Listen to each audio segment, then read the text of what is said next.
Hello, this is Property Matters, a weekly catch-up on the world of property, supported by Fairview International Property Consultancy and auctionproperty.co.uk. And we're live every week on YouTube, Facebook, LinkedIn and our website propertymatterstv.co.uk. And if you're watching on our website, please leave us a Google review. And if you're watching on the socials, get involved in the conversation in the comments section below. Our email address for any discussion topics is hello@propertymatterstv.co.uk. There's a podcast version of the show every Monday, 10 a.m. if you'd like to take us on the move, available on the platforms on the other side of the screen. So let's take a look at this week's property news with our property expert, Joe Joshi. Hi, Joe.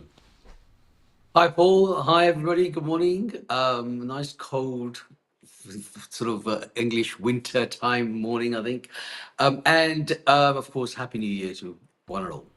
Indeed, yeah, strange because we had snow and then rain last night, and it's now quite mild this morning, so you wouldn't even know that there'd been any snow. It's just it's just there 1 minute and gone the next. It's the most strange weather I think I've seen in years. But anyway, we are live, and you can get involved in the comments section below if you'd like to give us your views. We'll get your comments up on the screen and have a chat about it. Here, let's take a look at the first story of our proper new year then, if you like, and as we enter into 2025, there's several key trends that will shape the housing market over the next 12 months, says Richard Donnell, and this is in Property Industry Eye. Affordability remains the big theme, he says, across the sales and rental market, as with the north-south divide. Mortgage rates will also be front of mind for many buyers, and agents will be wondering whether investors will start buying again. With extra costs loaded onto business in the wake of the budget, there are some key areas that agents in particular need to focus on to stay ahead in 2025. House prices are likely to increase and forecast to increase by 2.5% in this next year, but north-south divide still remains, and that's quite interesting because I'm seeing reports saying that analysts are saying there could even be as many as 3 interest rate reductions this year to try and kickstart the economy. So that brings us down to some very interesting levels, both in terms of savers who've been saying, well, 5%'s fine, I'll stick it in a building society kind of conversation. But then there's others who say, well, maybe it's not the time to give up on that buy-to-let. And obviously, you know, if we do get rates coming back down again, then that's going to kickstart just those that can suddenly afford a bit more. So what's your view, and what do you think? Is Richard right? Well, I think, look, it's like every prediction that one begins to make at the beginning of a year, thinking that the way it's going to go, and perhaps it doesn't always go the general direction. But I've always been a firm believer that interest rates are likely not to shift too much. They've shifted a little bit. Then the inflation went up towards the end of the last year. So the two kind of have a correlation. If one is going to go up too high, then the other one's not going to come down too low. So I think it's a wishful thought that we like to see 3, 4, 5 reductions, probably as quickly as we had 14 increases in 24. So I think, you know, that's a wishful thought, and it's a lovely thought, but I'm not sure that you're going to get a great deal. And like you say, that there are the savers who have kind of stayed away from the buy-to-let market because they're getting a good return sitting there, sticking their money in the savings account.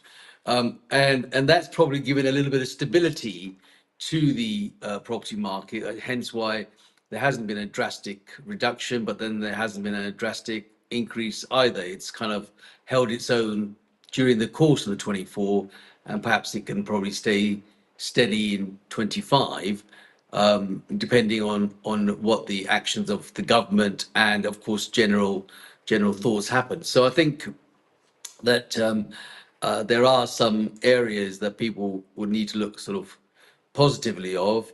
But I think that the first-time buyers have got the best window of opportunity now for a while, where they've got a chance to step on the first run of the property ladder. First of all, till March, I think this year, they've got still the window of opportunity for the lower stamp duty. There are a relatively competitive rates available, fixed rates available on first-time buyers, as Bob had alluded to towards our show at the end of last year. And I think so that, and they're the people that really, without, we don't have a property market really strong going forward. There is going to be some thoughts, I think, of the letting side of it maybe coming back a little bit. only because they managed to adjust their thoughts. And of course, the increase in rents are probably helping that. So yeah, there are some areas that I think show some good signs, but probably not as strong an optimism in the interest rate reduction in my part.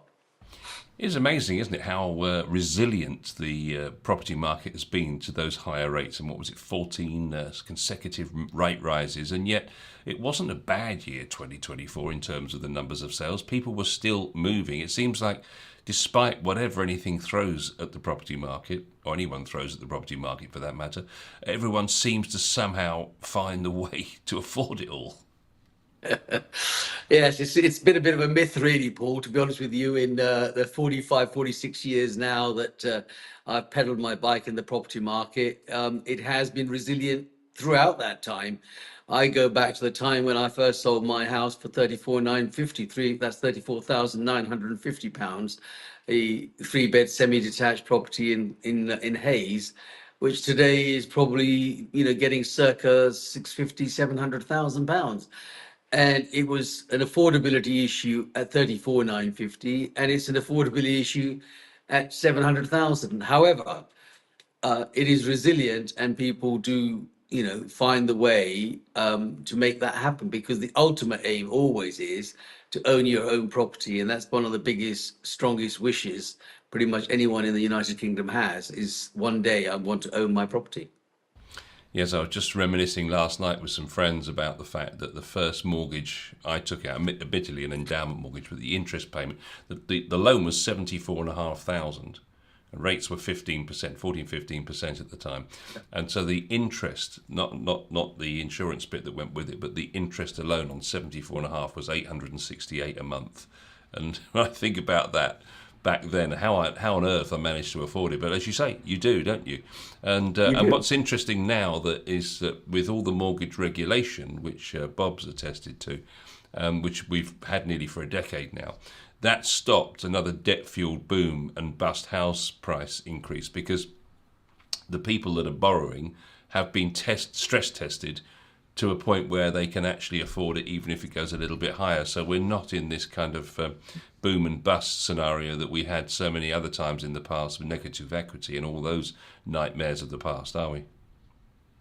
No, I think, as I said, it steadied the ship quite a lot. In A, through the stress test of borrowing, and B, through the fact that the house prices, even though I think from recollection during COVID, house prices really went up quite a lot.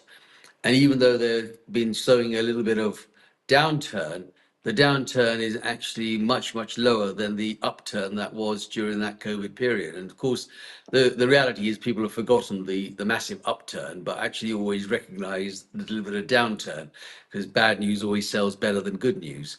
So I think when you look at it from that point of view, the property market has been resilient in more ways than one that we can think of. Yeah, he's saying, Richard, in his article, that he expects house prices to increase steadily by 7.5% over the next 3 years, which will be less than the growth in incomes over that period. So, technically speaking, houses will be getting cheaper. He said there remains a clear north-south house price divide. Prices are rising faster in more affordable markets led by Northern Ireland, northern regions of England and Scotland, which we've often said. But price rises are lagging behind. Higher mortgage rates have reduced buying power, most in areas with higher house prices such as the south, and annual house price inflation remains at 0.5% in the south of England. First-time buyers are the largest buying group in 2024, with Zoopla attributing 36% of purchases to this group, with lower mortgage rates and higher rents making buying a more attractive option than a year ago. Zoopla predicts that FTB's first-time buyers will remain the largest buying group in 2025, although the reversal of the stamp duty thresholds in March 25 will have an impact on the cost of buying a home, particularly in the south of England. So first-time buyers still attributing for just over a third of the marketplace, and as you've always said, that's a healthy place to be. Well, yes, absolutely. I mean, and without the first time buyer, in all honesty, the market doesn't tend to shift. So I think it's good to see that a third of the interest in the marketplace is coming from the first time buyers, and that will naturally move things up a scale. I think the area that probably will hold back is the real top end, or should I say, I don't know, sort of 1.5, £2 million plus type of properties will probably remain a little bit lower, but certainly the market between the first time buyer range, anything from, I'd like to say, £100,000 in some parts of the country, perhaps, but even that is now, becoming a challenge. But and then up to sort of £1 million is a good move, and as gradually those move, then you'll start to perhaps later, not in the year, but perhaps early part of next year, you might start to see a shift in the upper end because there is more growth, and there's more scope for that market to start shift. I think that we'll probably see some rental market coming back, especially if those rates tend to come down. If those rates come down, then there will be an attraction for the rental market to sort of come back into the marketplace because people will start to think, well, maybe I've got a better return on my investment and perhaps my capital in buying a property and renting it out. Yeah, Richard Donnell is the boss of Zoopla. Probably meant to mention that right at the start, so he's kind of on top of the data for sure. The unaffordability of home buying has been one of the factors, he says, by over 27% increase in rents over the last 3 years, outpacing the growth of earnings over the same period at 19%. So rents have been racing away from wages, whereas of course we're just talking about house prices over the next 3 years going slower than wages. So renting is getting less affordable. Houses, technically speaking, more affordable, according to this. Strong employment growth and record immigration have boosted demand at a time when the overall size of the private rented market has remained static at 5.5 million homes. More corporate investment, he says, is welcome, and this has largely offset private landlord sales, but even corporate investors are buying more slowly in the face of higher borrowing costs. Private landlords remain a vitally important group to support supply in the rented sector. He expects rents to rise by 4% over this year and by 10% over the next 3 years. The impetus for growth will come from areas where renting is more affordable.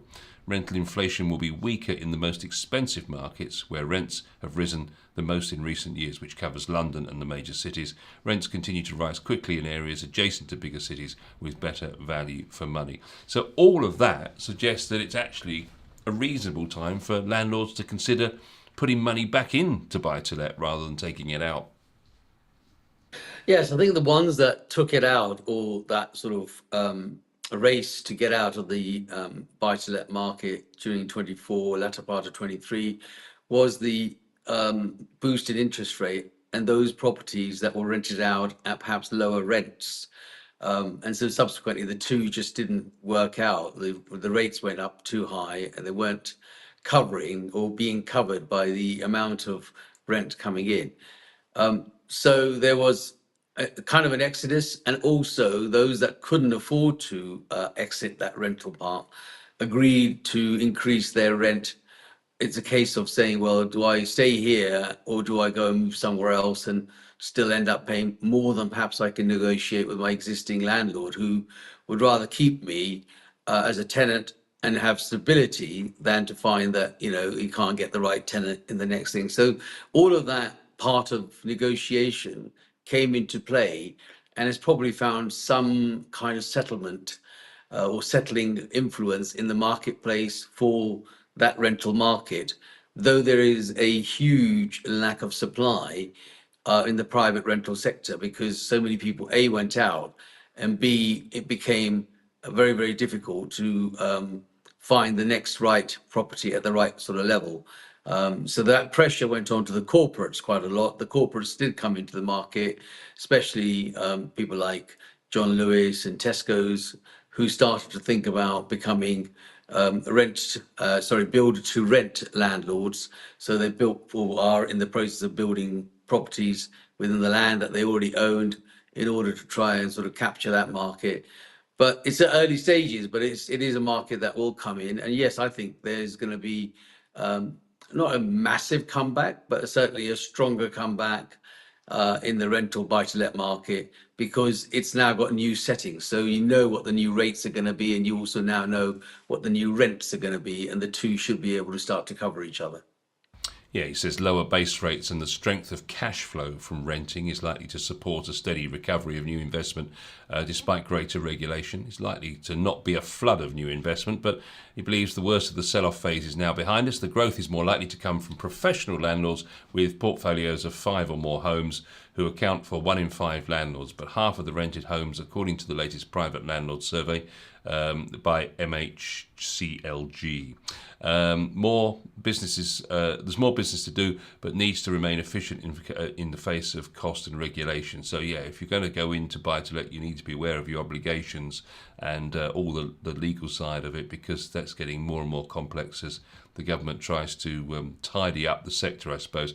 One of the interesting things was that they said that half the buyers sending inquiries through Zoopla are searching for their next home locally. However, nearly a third of inquiries come from buyers considering a relocation of over 10 miles away. So that's an interesting one. A third of inquiries coming from buyers who want to relocate. We've often said, haven't we, why don't people often consider the move north for better affordability? Well, yes, so that is coming again. It's an age and employment sector that you got to bear in mind. One is that those that now can afford to work perhaps remotely can consider moving further. The second part, of course, that is, Paul, that is the cost of moving. And sometimes that holds people back, especially if they are in the upper bracket, say £1 million plus type of property. They start thinking, well, actually, am I going to be any better or any worse? So there's a section that sort of allows people to move further. But I think that 10 miles is not huge, but sometimes that extra mile does make the difference in the type of property you might get. The other thing, of course, is if they are working and commuting, then those are the ones that want to have communication. They want to have access to transport links, be it underground, rail lines, or motorways. And those that don't need to, then will consider going a bit further out and think, well, actually, I don't need to do that. And therefore, I can afford to have perhaps a bit more airspace, country space, and find better value for money in the type of home that I can get. Last fact on this from Richard, which is interesting, is a third of sellers last year had only been in their home for between 3 and 7 years. So from a estate agent point of view, it's good to keep in touch with those kind of people who like to move. And I suppose if you think about it, they're going to be the sort of doer-uppers, perhaps. Do you think that's who they are? The ones that are flipping properties, moving in, doing it up, and then selling it on for a bit?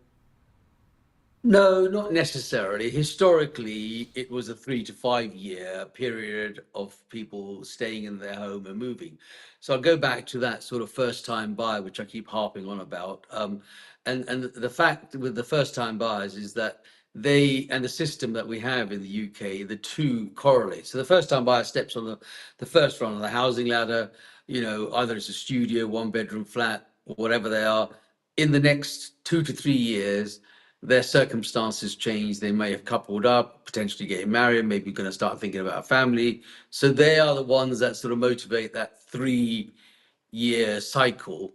And then the 5 year cycle, or now the 7 year cycle, is the family who's now thinking, well, I actually need to upgrade my family home and so forth. So there's always been that time frame between the 3 to 5, 3 to 7 years of circumstances. Got absolutely nothing, in my opinion, to do with flippers and backers and duckers and divers. It's just really circumstances that happen in life, and that's been the reason why it is. The good thing about what Richard points out is that from an agent's point of view, instead of looking out over the garden fence, you may find that if you keep in touch with a lot of your older sales, at some stage, if you've done a good job, those will come back to you, and connections with those means that that kind of business will continue to repeat. And I know for a fact that over the years, personally, I've probably moved the same house several times. It's in the dead filing. You can pull it out. all about it. You know the history of it. You know whether they've done an extension or they've had new glazing or whatever put in since the time you first sold it to them. And that's because they are the people that are moving up the ladder, and that's the sector that majority of the towns tend to go for.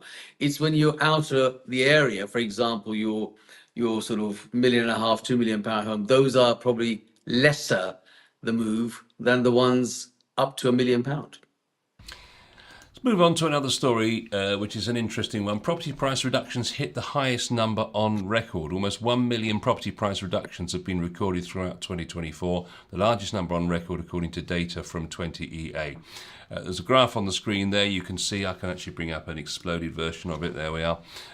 Not the greatest quality on there, apologies, but you can probably just see there's a green and blue bars description automatically generated with medium confidence. This number is 8.1% higher than 2023 and 17.6% higher than 2019. And at a broader level means 38% of all concluded listings in 2024 had at least one price reduction. And you can see there 996, I think it is, in 2024, 921 in 2023, but only 560 in 22, 503 in 21, and so on. So the trend is upwards. And I've seen this, you know, if as it's no secret on here, I've recently sold a house and currently buying a new one. And if you're on the Zoopla app or if you're on the Rightmove app, constantly you're getting, this house has been reduced, this house has been reduced. They're just in 2 or 3 a day, easy. Yes, I mean the reason behind that, to a large extent, as I think I've kind of mentioned previously in our various discussions over the years, is that there's 2 aspects of that. One is human nature and greed, and the other is human nature and instructions. And so to win the instructions, perhaps a number of agents may price something much higher in order to get that business. And the sellers are equally enthusiastic by that because they think, well, if I can get more money, then of course I'll try it on at a higher price and see where it goes. We know that a property is only worth what someone's prepared to pay for it.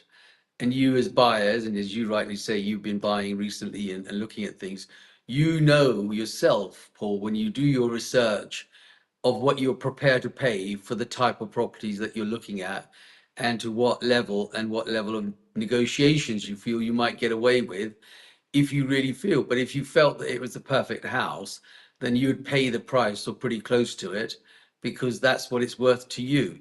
Another person might feel it's too much money and I don't want to buy it because it doesn't suit my circumstances. So it's always going to be down to a home is only worth what somebody's prepared to pay for it. And there are differences here in terms of home and house. And I want to just cover that point. And the home is something that somebody wants to basically live there for a long time. It becomes literally what it says. It's a home. And a house is a journey. A house is something that you're going to move to because it suits your circumstances for now. But perhaps in a year, 2 year, 18 months, 3 years, you're going to move on because really it's not the home that you've actually ultimately want to live in. It's just a step to be able to get. So the difference between a home and a house is very much, a home is what it is and a house is exactly what it is. It's just a stepping stone.